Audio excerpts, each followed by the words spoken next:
Isayas Kabanata 40. Ang Diyos ay narito na. Umakyat ka sa tuktok ng bundok, O Zion. Magandang balita ay iyong ipahayag, O Jerusalem. Sumigaw ka at huwag matatakot. Sabihin mo sa mga lungsod ng Juda, narito na ang inyong Diyos. Dumarating ang Panginoong Yahweh na taglay ang kapangyarihan. Dala ang gantimpala sa mga hinirang. At tulad ng pastol, pinapakain niya ang kanyang kawan. Sa kanyang mga bisig, ang maliliit na tupay kanyang yayakapin.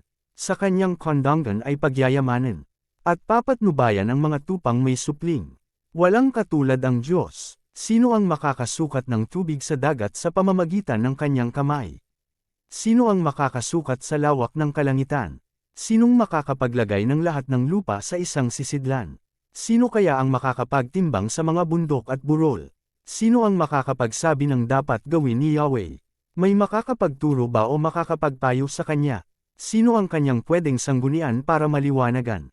Sinong nagturo sa kanya ng landas ng katarungan? Sinong nagkaloob sa kanya ng kaalaman at ng paraan upang makaunawa? Sa harap ni Yahweh ang mga bansa ay walang kabuluhan.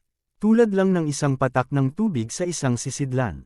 At ang mga pulo ay parang alikabok lamang ang timbang. Hindi sapat na panggatong ang lahat ng kahoy sa Lebanon. Kulang pang panghandog ang lahat ng hayop sa gubat roon. Sa kanyang harapan, ay walang halaga ang lahat ng bansa. Saan ninyo ihahambing ang Diyos? At kanino ninyo siya itutulad? Siya ba'y maihahambing sa mga imaheng ginawa ng tao, na binalutan ng ginto, at ipinatong sa pilak? Hindi rin siya maitutulad sa rebeltong kahoy. Matigas man ang kahoy at hindi nabubulok. Nanililok upang hindi tumambak. At mabibili lang sa murang halaga. Hindi ba ninyo nalalaman? Wala bang nagbalita sa inyo noon? Kung paano nagsimulang likhain ang sanlibutan?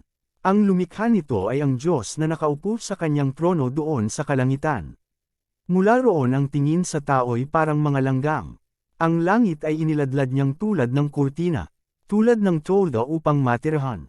Inaalis niya ang mga pinuno sa kapangyarihan. At ginagawang walang kabuluhan, tulad nila'y mga halamang walang ugat. Bagong tanim at natutuyo agad. At tila day aming tinatangay ng hangin. Kanino ninyo ihahambing ang banal na Diyos? Mayroon ba siyang katulad? Tumangala kayo sa langit. Sino ba ang lumikha ng mga bituin? Sino ba ang sa kanila'y nagpapakilos? At sino ba ang nagbigay ng kanilang pangalan? Dahil sa kanyang dakilang kapangyarihan. Walang nawala sa kanila kahit isa man.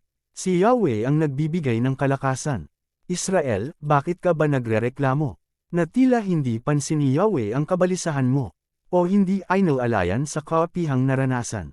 Hindi ba ninyo nalalaman, di ba ninyo naririnig, na itong si Yahweh, ang walang hanggang Diyos, ang siyang lumikha ng buong daigdig. Hindi siya napapagod, sa isipan niya'y walang makakaunawa. Ang mahihina't mga napapagod ay kanyang pinapalakas, kahit na ang mga kabataan ay napapagod, at nanlulupaypay, ngunit muling lumalakas. At sumisigla ang nagtitiwala kay Yahweh. Lilipad silang tulad ng mga agila. Sila'y tatakbo ngunit hindi mapapagod. Sila'y lalakad ngunit hindi manghihina.